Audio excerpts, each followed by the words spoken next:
అంటావు కానీ ఆ జై భీమ్ అంటే అర్థమేంటో, అలాగే బ్లూ రంగు జెండానే ఎందుకు వాడతారు అని ఎప్పుడైనా ఆలోచించారా మావా? తెలియకపోతే చెప్తా విను మావా.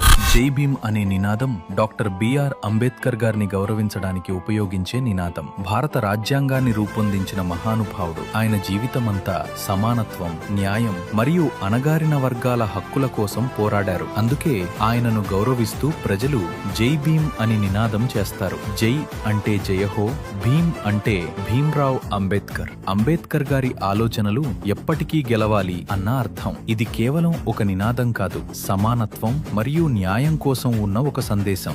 బ్లూ కలర్ ఎందుకు? బ్లూ రంగుకు ఈ ఉద్యమంలో ప్రత్యేకమైన అర్థం ఉంది. సమానత్వం, న్యాయం, జ్ఞానం, స్వాతంత్రం. బ్లూ రంగు ఆకాశంలాగా అందరికీ ఒకేలా ఉంటుంది అనే భావాన్ని చూపిస్తుంది. అశోక చక్రం, అది భారత రాజ్యాంగం మరియు న్యాయాన్ని సూచిస్తుంది. భారత రాజ్యాంగాన్ని రూపొందించిన ముఖ్య నాయకుల్లో అంబేద్కర్ గారు ఒకరు. జై భీమ్ అని కామెంట్ చేయి మావా. అలాగే వీడియో నచ్చితే ఫాలో కొట్టి సపోర్ట్ చేయండి మావా. జై భీమ్ ఒక యుద్ధ నినాదం అందరి కోసం.